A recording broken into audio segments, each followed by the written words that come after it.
Okay, good afternoon. My name is Rohit Gehani, and I'll be discussing sensitivity analysis for our assignment for the fourth week. So, in overview, I'm going to be talking about understanding what a sensitivity analysis is, the qualitative steps to conduct one, the quantitative steps to conduct, and then incorporating risk into capital budgeting analysis.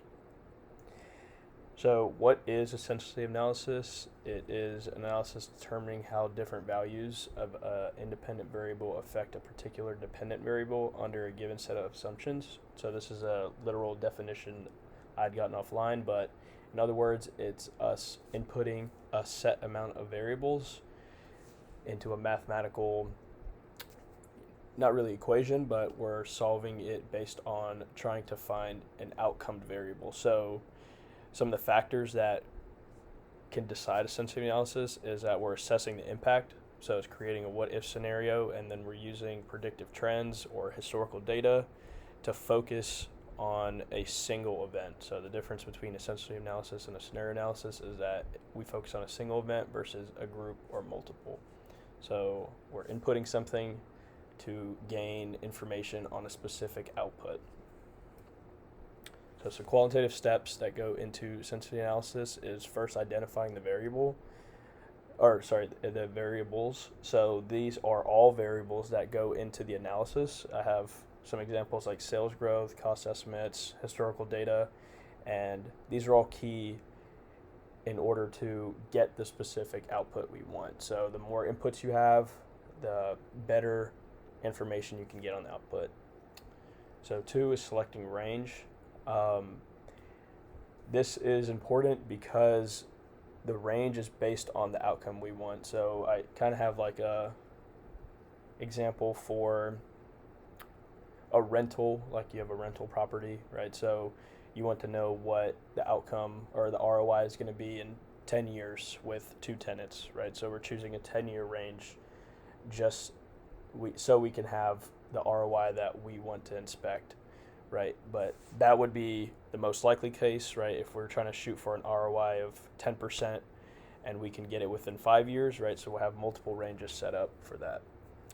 3 is selecting the assessed variable. So this is the outcome that we're essentially trying to inspect. So back to the rental example, we are searching for the return of investment. So that is the variable that we are doing the sensitivity analysis for, and we can put in inputs like number of tenants, years they're staying, the cost of rent, the location, et cetera, et cetera. So, and we're trying to find the ROI based off those parameters. So that's the assessed variable.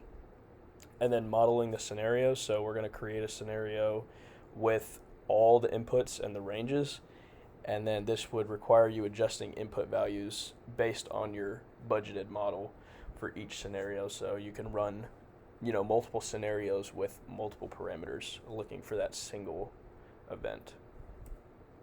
So quantitative steps into sensitivity analysis is running the analysis, obviously, and that's usually done with some type of mathematical calculator like Excel, and that would be including all the inputted variables and the ranges, trying to solve what information you need from the outcome.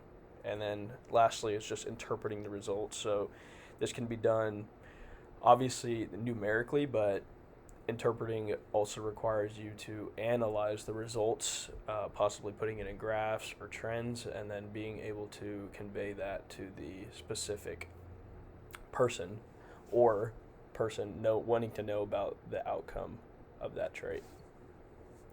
So take note of variables that may have rapid changes. So this could also be important, even though you weren't looking at a specific variable, but if you see it jumped up or jumped down, like back to the renter example, right? You want the ROI 10% within 10 years, and you see that rent prices are going crazy the whole time. You still get your specific ROI, but you're looking at the rent prices jumping, so maybe you could, in the next 10 years, adjust your mortgage based off of the rent prices jumping, blah, blah, blah, to help you get that ROI. So just take a note of everything that comes through the analysis. Incorporating risk into capital budgeting analysis. So incorporating risk into capital budgeting is critical because it improves the decision making and provides a more accurate measurement of the validity of the project's outcome in sometimes uncertain situations. So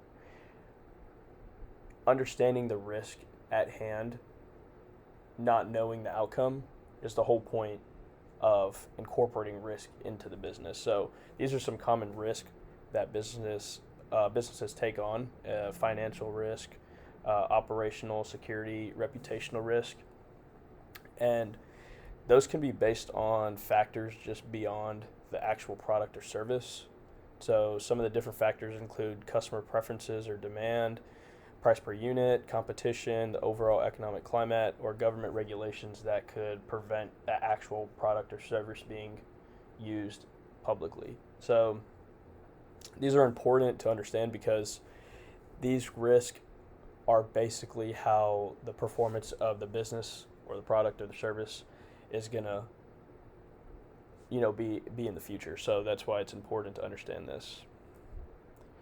So the steps into incorporating risk: first, you want to identify the risk at hand, and then you would be trying to include. So I put this could include risk listed on the last slide, along with anything else that may be of interest. So we can use the renters example again. So some risk at hand would be the house that you have is possibly located in a FEMA flood map location. So that would be a risk, like a physical risk.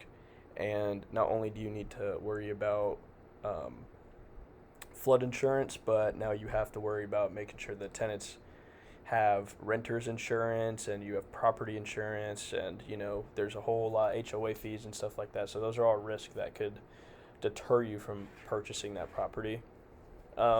Risk assessment tools, so utilizing various risk assessment tools, such as sensitivity analysis, the one we just discussed, scenario analysis, like I discussed as well, determining outcomes on multiple factors, or the Monte Carlo simulation. So this was in the textbook, but basically discussing, it's close to a what if situation, but having multiple outcomes and identifying which one would be the most realistic based off of the parameters put in. So they're all pretty similar, and they're all testing essentially the same thing, but just different ways of approaching the outcome. And then 3, prioritizing risk. So understanding which risks have an immediate impact on the business currently and focusing on those first. So this one's pretty straightforward on what you're trying to look for. So what risks are more important? That's depending on some of the parameters that were put in, and also the influence of the actual person conducting this analysis. Risk mitigation strategies. So after conducting the analysis, you want to develop a mitigation strategy to address and reduce the risk. So this can obviously help the project's outcome, but creating these so that if these risks do come up again, or they're starting to evolve into something more pertinent, right, you already have steps on how to mitigate those risks coming up. And then monitoring, post implementation, and review.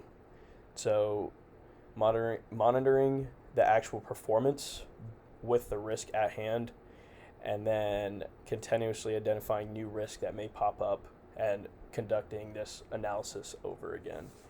And then I saw this one on online, but documentation and reporting. So this is actually reporting the risk and the analysis that was conducted, and this could be important for continuity in general, but passing this along to potential stakeholders or members of the company so they can identify the risk at hand as well. So in summary, I talked about understanding sensitivity analysis, the qualitative steps, the quantitative steps to conduct a sensitivity analysis, and then incorporating risk into the capital budgeting analysis. These are the references, and if there's any questions, you can direct them to me at Rohit Gehani or my email listed on the presentation. Thank you.